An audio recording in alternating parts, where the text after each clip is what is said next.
Hey, what's going on, everyone? This is Mitch. Good Sunday evening to you all. Hope you guys have had an awesome weekend out there so far and feeling good this evening as we're rolling on through the weekend. Hopefully, most of you have tomorrow off, it being Labor Day. But I got you a pretty big update on the tropics this evening. We're going to talk about some things. Tropical Storm Earl's going pretty strong out there despite getting blasted with some southwest shear. But it is now forecast to become a major hurricane, guys. That is that is a Category 3 or higher hurricane. And we're watching now for Bermuda. You guys are certainly in the cone of uncertainty. But, this storm could potentially get very close to y'all to maybe just downright impact y'all, or it could totally miss y'all. But we need to talk about that. And then even after that, there is some environmental steering currents that we need to discuss. So if you really want to know why there is so much confusion with Earl and really what's driving the confusion on the models, stay tuned towards the later half of the video. Of course, in the first half, we're going to talk about all the model runs, talk about the ensembles, all the eye candy kind of stuff.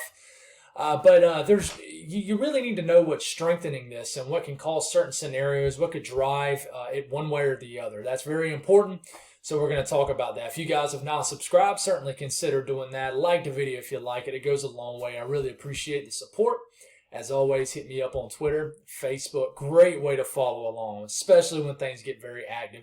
And it seems like we've been talking about 91L/Earl for about 2 weeks now. In fact, it might be getting on close to 2 weeks. But it's been incredible how long I've been talking about. But if you guys got anything that I can pray about or pray over, please put it in the comments below. And I'm certainly asking for prayers. Our plumber comes tomorrow, so we're going to see how bad the damage is. But I know if it's really bad or if it's not really bad, it's going to be okay. And I've come to the conclusion and know it always will be okay. God's got my back and God's got your back. So let's get rolling here. A lot of things to talk about, but it's not a million panels pulled up. So we're going to stay on each little panel or window for a while, and just try to break this down. So here you go. You got Hurricane Danielle up here. It's Category 1 hurricane, forecasted to stay a Category 1 hurricane until it fully dissipates. So there was some model guidance that hinted at the possibility of this becoming a major hurricane, even a Category 2. But it's likely not even going to make it into a Category 2. But look at Earl. This is Tropical Storm Earl right here. Actually, probably bringing some gusty conditions, some showers to Puerto Rico. The northern Leeward Islands will get a little bit closer to it. But it's popping off some pretty intense convection. But the thing is you're getting a tut right here. And then basically the wind shear is coming from the southwest and really blasting the entire eastern portion of this storm. So the low-level circulation is actually being exposed. But this storm is likely, I think technically right now it's moving about northwest, but it's most likely going to start to move due north shortly. This is Hurricane Danielle. She's still doing good out here, still pretty healthy for a low-end hurricane, just spinning away as the sun goes down on her.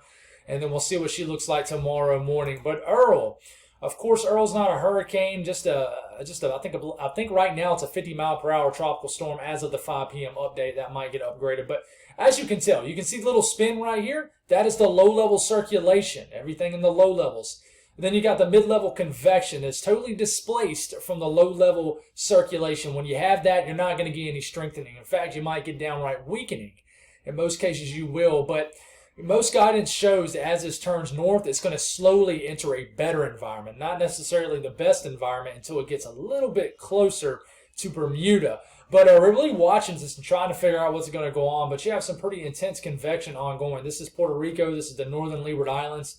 We're going to continue to watch this. This is going to be the main focus of this video, by the way. We're going to talk about the possibility for some tropical waves showing up on the long range too. That we need to not worry about, but watch, certainly. But it seems like every time we have those tropical waves showing up in the main development region, it seems like they never can work their way into the medium range, and then they kind of fizzle out. But here we go. Tropical Storm Earl. It is a 50-mile-per-hour storm moving northwest at 5 miles per hour. But it is slowly kind of going to begin to start flat out turning north. So it's predicted to be a hurricane by this coming Tuesday. And then a major hurricane likely by the end of the work week, which will be, around Friday. But this is Bermuda right here. Notice Bermuda is in the cone of uncertainty. So it's something we need to watch out for. And it's going to be very, very interesting to see how much this tweaks back and forth. If it tweaks back west, I think tonight's model runs are going to be very interesting. And figuring out what's it going to do once it gets up here. First off, we need to figure out if Bermuda is going to get impacted. But up here is a big question mark. We're going to talk about why here in a second. Latest European, we're going to take a look at the Atlantic Basin outlook here. So you got Danielle. Don't really focus on Danielle. It's not going to bother anybody. Earl is really what we're focusing on. And then if you look as we get into the later part of this run, which only goes 10 days out, you'll notice some activity in this area.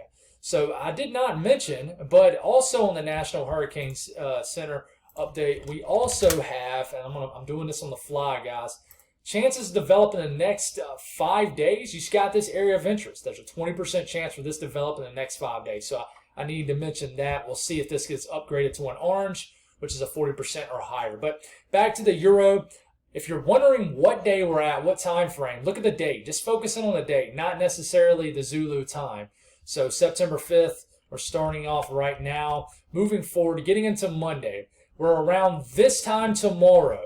Tropical Storm Earl is moving due north at this point, we think. If you're wondering where Bermuda is, it's this little dot right here. That's probably very hard to see on your screen. Now, as I keep this moving, you're going to see activity down here in the main development region too. But here we go. Look how slow on the European Tropical Storm Earl gets. It is barely moving. We're into Wednesday morning at this point. We're into Thursday morning at this point. We got a little disturbance we need to watch out here too, but it's only a 1010 millibar low pressure. It's not really bothering anybody. It's going to pivot around this high pressure right here as winds, the steering currents around this high pressure is like this. So likely this is going to kind of move through a crease right here and try to go out to sea. I'm not going to focus on this much, but like I said, Bermuda right here. And you got a 975 millibar hurricane at this point. This is probably a Category 2 hurricane at this point. And look at it. It looks like it's moving right towards Bermuda and strengthening at that. And then it kind of stalls. In fact, you would argue that this storm is basically stationary. We're all the way into Friday morning. This is probably a borderline Category 3 hurricane. Bermuda right here. The European model gets this dangerously close to Bermuda. And it's just something we need to pay attention to. At this point, we're all the way 6 days out. This is a major hurricane out in the Atlantic. It's moving away from Bermuda, but what we're watching, and just stick with me, we're going to talk about this, is just the steering currents in this area of the Atlantic that is really going to tell the tale on where this goes. Could it tick back west? I'm going to talk about a couple examples. Like, we're going to take a look at the icon. And the icon goes 180 hours out, which is 7 days out, 1 week out. So the icon shows a scenario where high pressure builds on this storm right here and actually tries to push this back west. So it's something we need to watch out for, but the icon's not necessarily some sought after or really respectable model or anything like that. But it's still model guidance, and it's definitely something we need to watch. But the European gets yanked a little west, but it certainly just goes out to sea, right? And then we have this intense tropical wave that quickly becomes a hurricane. On the latest operational run, it already has a 962 millibar low pressure, high pressure on top of it, so it's moving due west pretty much. And this is 10 days out, so we need to watch if this signal continues, because this could be what we call a low rider, and we need to watch for anything that develops down here. Latest GFS, same thing. Just watch Earl down here. Earl moves north.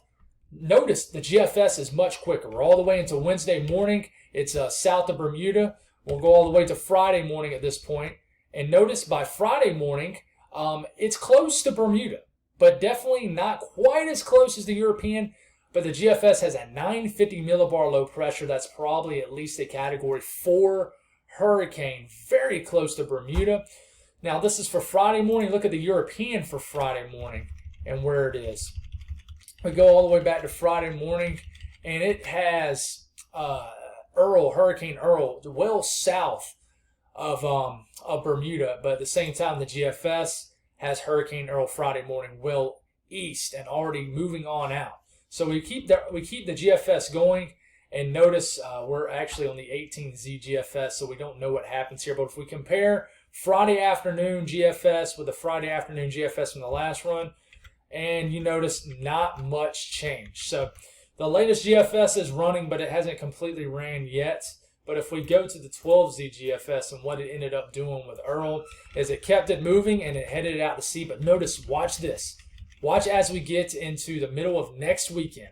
Watch this stall right here. It slows down, almost ticks back west. That is the thing we worry about, especially for you folks in Nova Scotia, Newfoundland, Southeast Canada in general.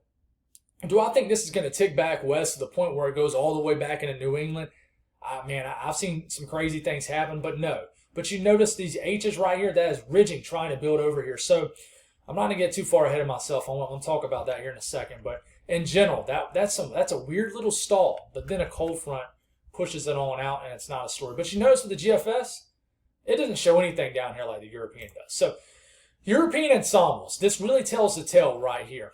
Notice they're all pretty much in agreement this is going to turn north. It's turning north right now. But once it gets right here, Bermuda somewhere in here, there's a big question. I mean, some of this guidance wants this to completely turn back west, and some of these L's get really close to the southeast and mid-Atlantic coastline. Some plowing right, through Bermuda and gets it really close up here. Most go out to sea, but then you got a few that get all the way up here, get very close to Maine, Nova Scotia. Looks like it's heading towards Newfoundland 10 days out. But all these, we're going to be talking about this for another, I would say 2 weeks, guys. It's incredible. We've already been talking about it for, almost 2 weeks. It's going to be a storm that we may be talking about overall for a month. It's incredible. It really is. But look at this stout signal coming off Africa 10 days out. And then whatever happens with that area of interest looks like it's going to head out to sea. Absolutely, Holly. No model guidance shows it's really heading further west. But so let's talk about this. Let's talk about what is going to cause Earl to potentially rapidly intensify. What we call RI for short, stands for rapid intensification. Right here, this is where Earl is right now. It's getting hit hard. 200 millibar wind streams right here show that this is the shear right here affecting its low-level circulation and exposing it. Continues to head north. There will be some slow strengthening, but it's supposed to be a hurricane by the time we get into Tuesday afternoon. Notice it's still getting hit by some shear, but it looks like at this point, and we keep this moving forward, it's going to still struggle. Bermuda right here. It actually might weaken maybe midweek. I wouldn't be surprised if it weakens after strengthening some for a day. But then it starts to get into an outflow environmental upper pattern here, meaning you start to get an anticyclonic flow, and we've talked about this. The storm begins ventilating. You see these wind streams moving in the opposite direction around the circulation. Gets an excellent outflow. The storm really starts breathing, if you will. It's basically pushing air away from the middle of the storm, allowing for more air to rise, causing more convection. So this storm will begin to intensify very quickly as it approaches Bermuda and stays strong and then heads on out. So hopefully people have stayed to this part of the video, because this is the interesting part, and I really want to try to explain this the best way I can. So we'll start this around Wednesday afternoon. The blues you see is low pressures, upper troughs, troughing, aka cold fronts, cutoff lows. For example, this is a little cutoff low upper trough feature right here. This right here is Earl. This is Bermuda. Notice, we're going forward here. Here comes the first trough that pushes through. So a lot of model guidance like the idea of Earl attaching this trough, and the trough, what troughs do, cold fronts, is they push tropical systems away. They act as a dominant steering factor, if you will. And what they like to do is they'll attach to this and then slingshot it back out into the back out to sea. Well, it misses that trough injection, if you will. This upper trough moves through, it misses it. This cutoff low really isn't close enough to interfere with the steering current. So this is why it steers. It can't attach itself. I'm sorry, this is why it stalls, not steers. It can't really attach itself to anybody. The steering currents become very weak. Now, what happens with the European is a ridge tries to build over in this area. Ridging right here, basically the directional flow around ridging goes like this. So it's flowing like this. So the tropical system tries to, this ridging basically tries to kind of latch on to the flow of this moving this way. So with a flow moving like this, and then basically the trough trying to push off anything this way, this is trying to actually backpedal the tropical system and move it. It's not going to be enough or close enough to move it back west, but it gets very close. So we keep this moving. And luckily what happens here, even though there's ridging trying to build on top of this, and you got a little bit of probably a flow moving around this out the northeast, trying to push this system, or at least try to stall it a little bit. Eventually this upper trough yanks onto this, and then just in the nick of time tries to push this off. But you can even still see this is just a little cutoff low feature right here. It almost absorbs in the system, then it leaves the cutoff low behind. Ridging still tries to build on top of the storm, and that's why you see it in the like 8 to 10 day range. You got a flow around this ridge going like this. At the same time, you have troughing up here. It's trying, with a strong system, it's trying to move north in latitude. It does not want to move back southwest. So it's trying its hardest to latch onto this weakness, but it's probably stalling because you have basically a competing wind current around this going this way. So basically the wind current's going this way, the system's trying to go that way, but at the same time it can feel this weakness enough to where it's still going to head on out. So I hope that made sense. I think what I'm about to show you will make a little bit more sense. So we're going to show you the icon. And the icon doesn't show it like that. So we'll go on and look at this. This is another way to look at it. Both are 500 millibar. Basically, this is the mid-levels. We're looking at the mid-levels. So you're moving this in time. And in this, kind of the same deal, but the colors are different. Basically, the cooler colors are troughing, or low pressures, or upper troughs, or cold fronts. And then the warmer colors, that is ridging. So we move this in time. The steering currents become very weak. This is Bermuda. Ridging building kind of around it. And with the icon, what happens here, which is something you don't want to happen. First off, the icon plows this right into Bermuda. It actually, what happens here is it actually is looking like it's inching northeast, then it moves back north, and then northwest and goes. And Bermuda is basically under this major hurricane around 6 to 7 days out. So what's happening here is it misses this first trough, and then this ridging, and I'm not showing you this because I think it's going to happen. I'm showing you of an example of how ridging can build on top of this, and one, stall it. Two, with a flow that goes like this around ridging, it could push it back west as opposed to trying to find a weakness and heading northeast, which it would try to do. But here it is. This ridging builds over this. It starts to try to yank this storm back west. And this ridging is not just building over it. It's trying to position itself a little bit northeast of this. So if that happens, if this was to happen, if this was a realistic scenario, the icon would literally try to push this back northwest towards the eastern U.S. But this is 7 days out. And one interesting thing with this is the fact that you have another trough coming. So with a ridge building, this trough, even if you were to keep this going another 2 or 3 days out, this would probably get turned back around by this trough coming in. So same thing with the icon. You see this system way out here in the Atlantic, so it's something we need to watch. It's very interesting. It's a fascinating setup. Of course, it's not going to be fascinating if Bermuda gets slammed by a major hurricane, but it just goes to show you that this isn't easy. It isn't, and I think we'll be trying to figure this one out for at least a few more days at least. So that's all I got, guys. Hope that made sense.